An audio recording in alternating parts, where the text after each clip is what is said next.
Good morning, Service Alliance community. How y'all doing today? We know how Brother Doug's doing. Right, My, right, my riding the struggle bus a little. yes, I am. I think my arm is going to fall off if I keep holding my phone like this. Having Good morning, computer Zach. problems It's a Monday, and this is how Monday should go, so that Fridays are even extra special, right? yeah. I feel like every day goes that way for me, but It's been a rough couple weeks for me, but it's the gratitude journal. Remember the gratitude journal? I don't Mhm. always do it, and you should never have a gratitude journal for emergency break glass. Start doing it now. I Yeah. mean, it's just always better to build up your tank of gratitude for those 100%. times. Because my problems are really truly minor, but Oh yeah. big catastrophes come our way, don't they? And we've got to be right with God and be prepared to ride it out, right? Yep. At any moment. Um, yeah, yeah. It feels like that sometimes, Dr. Dan. We've had never-ending malignant Mondays. Been there. Morning, Mike. Well, we're glad to have you guys with us. Theme for the week is side hustle to full-time, and Doug and I are kind of taking it from a mastery, a mindset perspective. I know you guys are shocked to hear that we're going from a mindset side of things, but you know, um, so focusing on your strengths first, right? The power of mastery before growth. What does that look like for an appliance service business owner or someone new into the appliance business? How do we master our business before we move on to the next shiny thing, whatever that is? Or how do you transition into new things? Yeah, I absolutely. get it. I get it. I've never. Maybe I'm just jealous. I never had a side hustle, right? Uh, We know EJ, and EJ had a side hustle, and thanks to that side hustle, I'm great friends with him, and yep, he has helped my business tremendously. And it's all because he started tinkering with appliances in his garage, right? Picking them up on the side of the road. So there is definitely some happy endings there. yeah. I mean, and I added. I took a hobby and added it to my business, and then created a business out of it. And the business is more of a side hustle, and then it became more of a hobby again. Right. So I've kind of transitioned all the way through with that. I still have the gift, and I'm able to use my gift to help other people on occasion, but I wouldn't truly consider it a business, or even a side hustle at this point. It's on occasion I might make something to do what I love doing, but my focus is not on that business, because when you split focus, things get messy. Really does. And we're gonna talk our way through that today. So I lost your volume, Doug. It's not something I've spent a lot of time thinking about, so I might contradict myself here today. So we're going to brainstorm this out together, Zach. Yeah, I'm excited for it. All right, let me open us in our Monday morning prayer. Sounds good. Lord God, we wake up today. Help us set our heart right with you and give us a heart of gratitude for all that you've given us. And as we pray this prayer over our community, it's easy to recognize that everyone has different levels of wealth and um, good things and bad things, and we're all in different places. But I think of the woman who gave up her last few cents for the Lord, trusting in with all her heart that He will provide everything that she needs.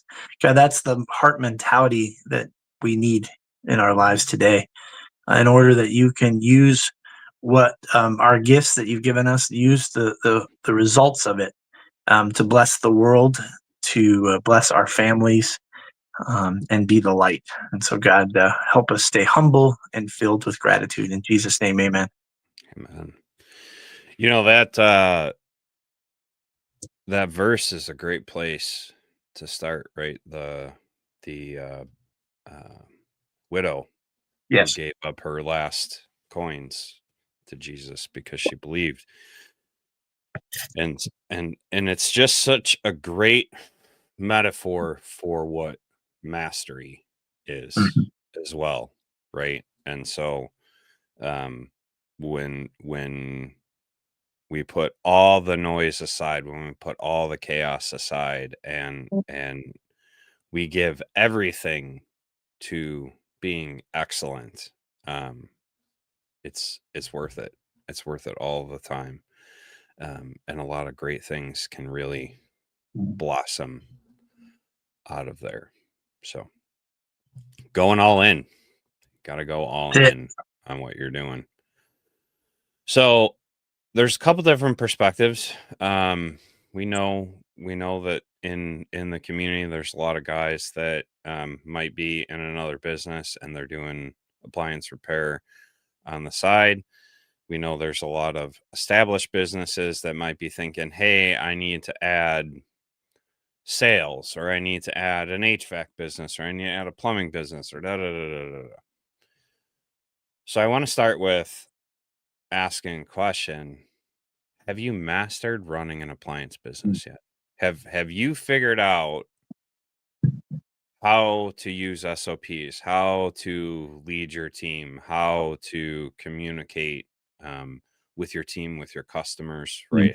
Have you figured these things out? Have you mastered these skills?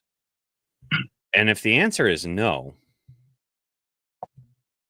don't even think about that other business yet. It is gonna sidetrack you so bad. What are you going to do if you strike a vein of side hustle and you can't even run your other business properly? It's just a very big lost opportunity, right? And by the Yeah, way, those side hustle people, they make us look so good. They really do. They're the people who are stretched too thin and don't know exactly what they're doing quite yet. And those are the people that call us and say, "Please help us. Can you come out? Someone started this thing, and he won't come back." So the reality is most companies, we don't want to clean up someone else's work, but that's part of our core values, is to be there and help people make their day better. So these side hustle people, they're beautiful. I mean, my tech might not like them in the moment, but you have to be a serious contender, I believe. So what does side hustle mean? If yeah. you're a serious contender as a side hustler, can you do that? I mean, you can. So, the owner of Gordon's originally, firefighter, and every firefighter has a side hustle because they only work There you go. 3 days a week, right? Yeah. And so they all do something on these off days. And so he did appliance repair as his side hustle. Um, but he also had his wife answering the phone, and he also found an employee. So when he wasn't there, Yeah. someone else working. And over time, as he phased out of the fire Sure. department, he began to grow the business and master being, um, appliance business owner, though he never truly mastered the business side of things. I mean, And when so, when you when you took it over, was it in great shape? Was it set up and prepared to scale? no, there was no process. There was no structure for leadership. He was an amazing leader in and of himself. But as far as like the team, right? There was no there Yeah. was no leadership structure there. Everything went to him. It all fell on him. And that causes a lot of problems. And so when we're talking about mastery, right?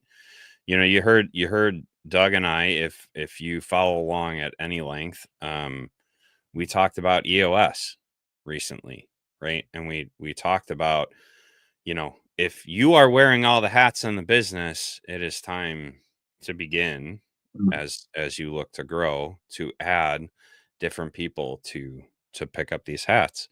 Um, love Doug, right? Love you, man. But you're not a visionary necessarily, right? By your own admission, it's not like your strong suit.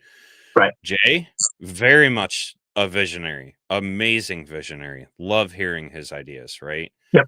Um, but I also wouldn't trust Jay to be an integrator, right? You are very much Mhm. methodical and planned out and integrating. And so as we move into mastery, part of that is going to be establishing a team and making sure that Mhm. team has all the tools that they need to succeed. Right. Yeah. So the question is do you have the time for a side hustle? And Mm, what's your motivation for your side hustle? mhm, If your side hustle is to try to understand and develop a new home service industry or something else that can, like Gordon's, run, I think that's a great um, uh, avenue to take. But you have to understand that it's good. You're pretty much going to be running hard, I think, mhm. because if you stop learning in your main business, your business will start to die. If you stop investing in it, it will start to wither away slowly, which is a slow death. Yep. But if you and there's so many hungry, passionate people out there that thirst for knowledge. Mhm. Man, oh man, go for it, go for it. But just like you said earlier, make sure you've got your structure in place, your business model in place, so that nothing is neglected.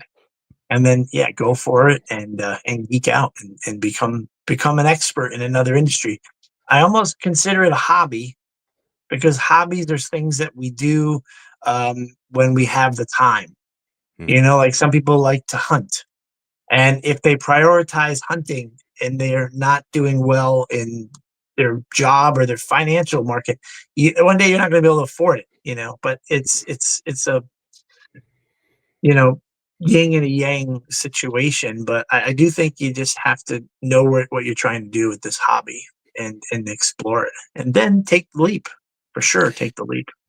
Yeah, I mean, so right into that. I mean, part of mastery is education. And so if you're currently in the appliance service industry, learn everything you can, as far as, and that doesn't necessarily mean, you know, be the best technician, right? You have to learn a lot about what it means to be a technician. Doug understands that. Would Doug qualify himself as the best technician in the world? Absolutely not. But did Doug have the experience as a technician? Yes. Did Doug have the experience as a service manager? Yes. Right. And so Doug has learned these mastery pieces as he's gone along.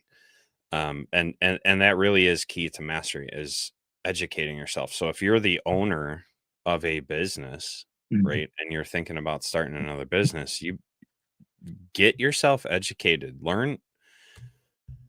I've been working on leadership for 15 years, and I'm just now starting to like wrap my head around what it really means to be a leader and how to lead well and how to lead effectively, right? Mhm. And so I feel like leadership takes a very long time to master. Um, and if you're leading a company, if you're the owner of a company and you're not leading well, right? Because I've been that guy. I've been the guy that didn't lead well. I've made a lot of mistakes and led very poorly over time. And so man, go learn how to go read a John Maxwell book a couple times if you need to. Go read all of his books, right? Like, learn how to be a leader. Mhm. Learn how to um Doug, you're not a master at it, but you understand enough of the financials to understand what things you need to do and how to talk with the accountant, the CPA, right? That you have to be able to educate yourself and grow within these topics enough to be proficient in them. And so if you're sitting there thinking to yourself, well, you're talking about mastery and you're telling me I just need like pieces of this. Yes.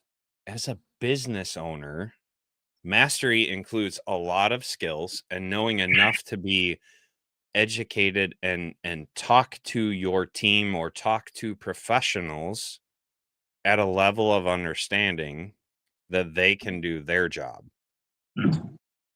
So mastery as a business owner, we got to know a lot of things, but we only need to know enough to have that conversation. What we do need to master is leadership. What we do need to master is whichever piece it is, right? If we own the business and we're the visionary, we need to master being a visionary.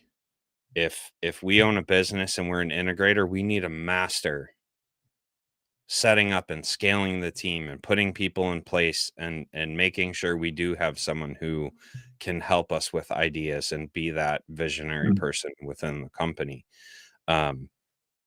That's really what it is to be an owner, to master being an owner of a business, I think.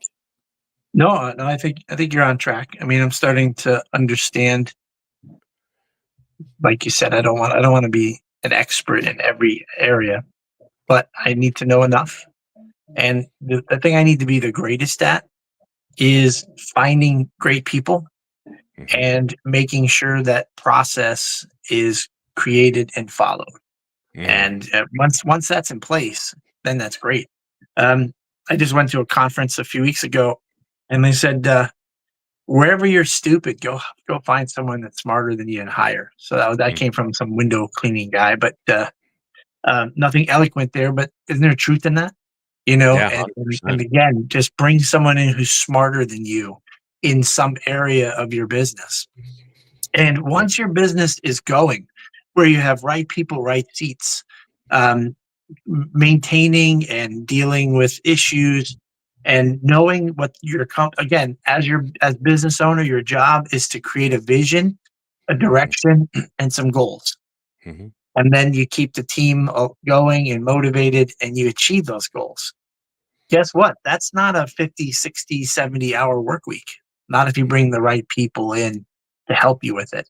And then there's opportunity for you, I think, at that point when you have right people, right seats, that you can sit there and go, because think about it. I mean, let's say, how many customers do you think Gordon's had in their customer database? 5,000, 2,000? We're probably pushing, at least in ones that we tracked, we were once we actually got into a CRM, because that didn't exist before me, we had like 6,000 in that database. Database. Yeah. And so what's 20% of 6,000? 120 people? Yeah. Right? 120. So what's something like that? Yeah. So what's is it 1,200? Math is not a skill I have 6,000, 10% is 600. So 1,200 customers times $300. I mean, we're talking like $5,000-$10,000, something like that, in revenue generated, exploring something that your customers already love you for. So if whatever that is, this conference I went to, window cleaning, gutter cleaning, power washing, there's just so many things that we can do. So I am a big fan of expansion. But I think it needs to be built right into the model of your business. Do not pick up a part-time job as a business owner and start to rob from your plan, your master plan on your business. But go ahead, jump in, try something, but it's got to be carefully calculated. Yeah, I mean, so along that topic, so there's two views here, right? So we have the 1 and 2 and 3, 4, 5 guys that, you know, you're just barely getting started within a business, and you're thinking, "Hey, I'm gonna add this service, I'm gonna add this service, I'm gonna add this service." If your business cannot run without you on a day to day, right? Do not add another service to it. Yeah. That's my opinion. Maybe Without a plan, without knowing how much it costs, yeah, you can't just go and try it. You're going to put your own business at risk. You have to know your numbers, and you have to have a plan behind it. You have to know what your plan B is. You have to know when you're going to pull the ripcord if it's not working. You have to know those numbers in order for you to step out. There was a vendor recently that went all in another industry, and new CEO came in, looked at the numbers, and went, it's not working. Now, the other CEO, he was all in. It was passionate. It was probably personal. I don't know this guy, but all I'm saying is a huge corporation pulled the plug after spending exorbitant amount of money, millions and millions of dollars, and yeah, just saw the writing on the walls. You have to be able to pull out. You have to be able to step away. It can't be personal, you know? yep. And Yeah, it so happens at the highest of levels all the way down. You see it in the stock market, and you see it right here in the local pizzeria that expands into a bakery, and then all of a sudden the newspapers up on the windows and they're gone. so Gordon's, right? I run an appliance business. Hey, it makes sense to go and do restaurant refrigeration and stuff like that. You know who that fell on? Yeah, right. Because my business wasn't running without every time there was a restaurant call, I was the guy that had to go. Yep. And then when my guys were in trouble, I was so tied up with working on the systems that I couldn't answer them half the Right. time. And that experiment failed horrendously. And so that's what I'm talking about. If you have this small team, but you don't have leadership in place to be able to handle when you are unavailable, right?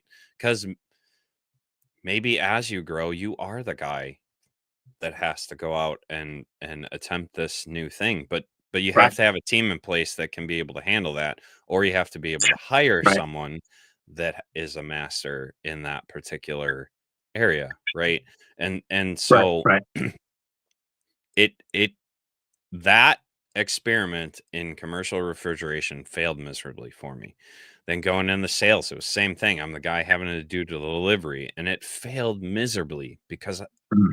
the team could not run without me, and that was on me as a leader. I did not create the structure, the process, the systems to run a sustainable business. And that is the thing that most small companies fail at. Now, if Doug wanted to go and run commercial refrigeration, there is enough of a team there that Doug could find someone to run commercial refrigeration side and be able to build out and go and meet with restaurant owners and hospitals and stuff like that, and begin to develop that part of Action Appliance, because Doug doesn't have to answer all the questions. So he could go focus on marketing that part of the business and meeting people and doing stuff like that. Or Jay, right? Jay could go out and do stuff like that because the load is split among a team. It's not all on one Right. person. And so that's what we mean by mastery. You have to have all of that stuff in place. You have to have the system, the team, all that in place before you decide to jump off the cliff into something Yeah. else. You kind of, I mean, you'll go crazy if you don't assume that it's going to be successful. Your side hustle that you're bringing into the business. What are you going to do if it is great and the people are knocking down your doors? Are you going to have the time to run an ad and hire 5, 10 people, 20 people, 30 people until you find 2 people and 3 people? And then you got to train the new people. And so it's all a real thing. I mean, listen, just mastering it doesn't mean that it's not going to be difficult. But Oh, doing for it sure. without a plan is crazy. It just doesn't make any sense. And so I don't know if it's a blessing or not to stumble upon an incredible idea and know zero about it, and then try to roll it out while you're running your own business. Sounds scary. So for me, commercial is the way to go, I think, for our industry in the next 10, within the next 10 years to have that as, a companion piece. We're not planning to move into that direction by trial and error and learning as we go. No. So I've got an ad running. And if it Right. takes 3 months, 6 months, 2 years, 1 year, I need to find someone that I've interviewed and tested, personality testing. They need to have the skills to lead the division, to be the person thinking, and representing us in that area. I don't want to become an expert in commercial appliance repair, but I do want to be the person overseeing setting profit margins and expenses and setting up training and expecting losses, and what, how much cash flow do we need to get through that period of time, and what's the cutoff point. So that's where I'm going to stay. But I don't know that I could. It would take me forever to put the hat on, to go out there and be the tech, to figure out what does a commercial appliance sound like and look like. What do they ask? How demanding are they? How different is it? How similar is it? I don't have the bandwidth or the time to do that. So for Action Appliance, we're looking for that commercial person, and Yep. I'm looking for someone who can grow a team for me, and then together we can do this. And so, but that's our approach. If you've got two techs running and you're doing really well and you're off the road, you can either invest your time and your talent into building up infrastructure in your business, or you could go and try this thing out, tackle it, go for it. But to your examples, right, Zach, your people needed you, but you were unavailable because you were, in some commercial kitchen working on a walk-in or something like that, right? So Yep. Yep. be Deep fryer, strategic. whatever. Be strategic. Don't just dive into something. Yeah, 100%. It has to be, and here's the mindset part, right? You have to be focused, you have to be strategic, you have to be planned out when you are jumping into these ventures. And this piggybacks right off of expansion. Um and to go back to the guys that are doing this as a true side hustle, they're in another industry employed by someone, whatever. Um, you're going to have to focus on the education piece, learning how these Yeah. appliances work, understanding how they work. It's not just, I, you know, there are some training companies that will, out there that are like, hey, yeah, just go ahead and use warranty work as a learning point. And I personally disagree with that methodology. It is a workable methodology. For me, I don't like it. Um, go get some actual training. Go to MSA when Rick is teaching in person. Go to the manufacturer trainings that they offer to non-authorized servicers and learn there. Go to, PSA is coming up next week. Go to PSA, get your techs trained there, get yourself trained there. Go to United Mhm. Servicers, get yourself trained there. Um, there's all these places to get actual in-person training. There's a couple schools out there. I know people have their feelings one way or the other on the schools, but go master how to repair these appliances, right? If you're going to start the business, because you have to at least have an understanding. If Doug didn't understand how a washer works, how a refrigerator works, how an oven works, how all this stuff works, he couldn't understand if the people that he's hiring are going to be a good fit or not, because that is one piece of what Doug is hiring for over at Action Appliance. And so Doug doing the work for years and understanding the ins and outs and the loneliness in the truck and the frustration in the truck and getting an extra call added to you on a Friday night when you're like, Yeah, yeah, yeah. man, I'm going home. That No, I'm you're not right. going home. No, you're right, Zach. There is there is that added benefit of being able to relate to an employee because you've been in those shoes. But I got to tell you something, man. I can count at least just off the top of my head 5 people who never did appliance repair and have bought appliance repair businesses, and they're doing really well because Buying a they're business and starting the business from sure. scratch, Yeah. I see them as 2 very different things. Now, Sure. if you wanna go and buy an appliance business and you have an understanding of business, rock out with your bad self. Yeah. I'm not Yeah. speaking to those people. I'm speaking to the guys that are, doing appliance repair as a side hustle. They wanna Yeah. start a business. That's the approach that I'm taking. Mm, Absolutely. There's plenty of guys out there who don't know squat about appliances, but they sure. know how to run a good business, and they've built successful appliance repair businesses. Yeah. They're a different animal. That's one thing. But if you're jumping into this and you're starting a brand new business and not purchasing one, you have to have this intimate understanding, Yeah. um, I get you because if you build it. it's interesting when we meet and talk every Monday.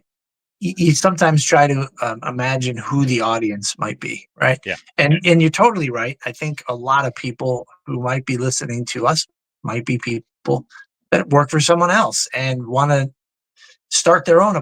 They do appliance repair, but they want to start their own business themselves. So they're trying to rub shoulders with people who've done it before.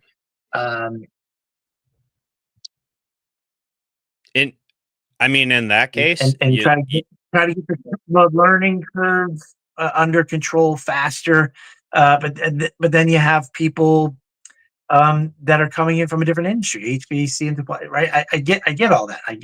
I see that there's a lot. There's a different. There could be a whole bunch of different audiences here. Through the Service Alliance, and yeah. So that's anyway. I'm not sure what that means. It's interesting that we could be speaking to people in different situations. Um, yeah. and I guess it just goes back to why are you doing it? Just don't do it because you see $5 on the ground. Don't do it because you think it can be done. And I'll just do my best. I'll work really hard and see what comes out of it. If anybody's going to try to run their own business, I'm going to tell you right now, you need to start listening to podcasts and reading books and learn how to be a leader before you learn before you start hiring people Yeah, because you're I going to think lose somebody, you're going to torture somebody, you're going to have a long time loyal employee that will be able to say, I've been through the trenches with this person. They were terrible. I just stuck with them and I'm glad I'm still here. I mean, that's a great story, but I got to be honest with you. A lot of people just leave and move on. So if you're going to do any side hustle that turns into a business, learn how to lead people and run a business and don't overthink it. Do not overthink it. I mean, it's amazing how much information about profit loss and financial statements. I felt like the gap was huge to the point that I thought there's no way I'm going to be able to do this. To find out that just a little bit of information gave me the confidence, the understanding, and the know how. And I will continue to learn and grow it. But the leap wasn't that big. So just keep that in mind. Start right now. Before you start dreaming about the storefront, start dreaming about how do you take care of an employee and how do you take care of your business and your financial statements. yeah, Sorry. I honestly I Yeah. think, no, it's a great point, and it kinda furthers the one that I was bringing up earlier. I think understanding how to run a business, understanding how to read a profit and loss and talk to the accountant and, know that you should hire an accountant, right? That was one of the first pieces of advice that I was given by the former owners of Gordon's is like, you gotta spend money to make money, and one of the best ways to do that is hire an accountant, hire a CPA, make sure Yep. someone is monitoring those finances, and you have enough knowledge to understand what they're talking about, right? You don't have to be a master of the finances, but you have to understand the Right. interaction and how to manage them. I think the hardest part of being a business owner and the thing start right now. Wherever you are, start right now. Learn how to be a leader. Learn how to master your mindset. And that's why Doug and I spend so much time on it, because as leaders in different businesses, we have figured out that the mindset and the leadership, like if you don't have those things, the frickin' train comes off the rails. You have to master that. So wherever you are, whether you're in a side hustle or you're thinking about adding stuff to your business, the question you have to ask yourself is, have I mastered leadership, or have it to a mastery level that I can lead a healthy team? Mhm. Right. I The think gap, that is the the most gap, important mastery skill. the gap's not that big, Zach. And one thing that helps fill in that gap is if you're doing it alone, that's a problem. So you need a mastermind group. You need a peer group. You need to be able to bounce ideas off of other people. You need to be allowed, you need to allow yourself to be held accountable. If you find yourself right now saying no to everything, making excuses for stuff when someone suggests something for your business, even if you know it's a bad idea, if your instinct is for your mouth to move and for you to say, nope, that won't work, you're in the wrong headspace right now. Let you know, in 100%. my mastermind group, I mean, I don't have anyone that's similar in size and scope of what I'm dealing with, but these are the most important people in my life and when it comes to my business. And now they're incredible friends as well. And they can give me perspective. They give me answers. They give me hope. And so doing it alone is just not going to work out. So find yourself a mastermind group, find yourself a peer group. Doesn't even have to be in the industry, by the way. It can be other business people as well. And be open. Be open to hearing things that blow your mind and try to figure out how it can work in your business. So I want to leave you guys with, as we wrap up, I want to leave you guys with a quote from Dean Landers, and I've kind of modified it my own way, but the point remains. It is your fault until it's not. Right? As a leader of a business, it is your fault until it's not. So if you have the mindset of, well, this tech did that and it's their fault and da da da, did you train them? Did you give them the tools? Do you have the process in place? Are all the things there for them to be successful? Have you had conversations with them about getting better? If the answer to any one of those is no, it's still your fault. That was the biggest, hardest lesson that I had to learn running a company. And it is the most valuable lesson you can learn when you're and running a Zach, company. if the answers are all yes and they still work for you, it's still your fault. It's They still don't your belong fault there. because they They should don't be gone. belong there. That's right. But I mean, I'll tell you something. It doesn't hurt as bad. It's not as personal. And as a leader, you should carry the burden of, did I set these people up for success or not? And of course, just like when I became a technician for the first 2 to 5 years, there were customers that did not get great service from me. But I learned at their expense, and many years later, 20, 30 years later, even today, they're still customers of ours. We survived together, the customer and I. Same thing goes with the employees and the employer. And so yeah, man, if you have employees that yes to all that, and you're honestly confidently saying, I've done those things that Zach said: structure, process, procedure, accountability, training, and they just aren't making it, it's time to release them back to the wild so that you're doing them a justice as well as yourself. 100%. So if you want to get better at what you're doing, right? ServiceAllianceGroup.com, join our monthly masterminds. And this mastermind, super special one, you're going to have all of us. You're going to have Zach. You're going to have Mike.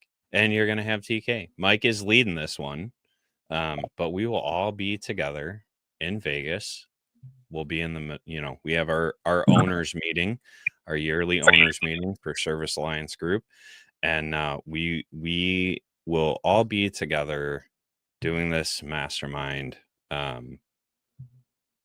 It's a great time to come together with other business owners from all across the country, have a conversation, learn something, and we even learn stuff from you guys as we have these conversations. So if you're not a member, servicealliancegroup.com, join the all access and join us on these monthly masterminds. They are an awesome resource for you to help grow your business, create a healthy business, and create a place where people really want to work. And then, as I said, we are all going to be together in Vegas. There is still time to register. ApplianceRepairConference.com. Get your discount code from Service Alliance Group. Go check it out. The schedule is actually posted on there. The keynote is posted on there. Tom Howard, good friend of mine, amazing man. Took some failing businesses and, man, they're in multiple locations now and thriving. It's pretty amazing. So ApplianceRepairConference.com. Go get yourself registered and join a bunch of other business owners and technicians from all over the country, elevating and mastering their skill set. So do you and TK like get your beard treated for when you guys are going to go somewhere where there's a crowd and they're going to be looking for you? Do you guys spruce it up and make it fresh? No, normal. Who, It's an everyday thing. Who are those guys on the TV? Who are those guys on the TV show? Was it the guys from down south? You know what I'm talking about? Duck Dynasty. Duck Dynasty guy. Yeah, listen, they had regular spa treatments on their beards and stuff. Zach, you and TK might be getting to this time and space where you have to put that in your budget. You can't show up with a disgusting beard, my friend. Phil Robertson, rest his soul, he was a pretty amazing man, pretty amazing leader, amazing father, amazing husband, Christian. And he's a really neat guy. I actually have some friends that grew up with Phil. And, you only saw a piece of him on TV, but you want to talk about a man after God's heart who led his wife, led his family, and led his business with just like the utmost joy and amazing leadership. Yeah, that he's definitely someone to admire, to look up to as an example of what great what great leadership is. Oh, Saul. All right. Well, you enjoy it at PSA, my friend. Yes, sir. Not sure how the grind is going to go next week because, be 5 o'clock in the morning out there in Vegas. We might be, we might be a little bleary eyed running these podcasts. So, but yeah, we'll stay tuned. We'll have some stuff from the conference as it happens. All right. Have a great week, everyone. Thanks for tuning in to the Morning Grind podcast by Service Alliance Group. Subscribe to our channel and make sure you visit our website at servicealliancegroup.com for appliance repair business resources.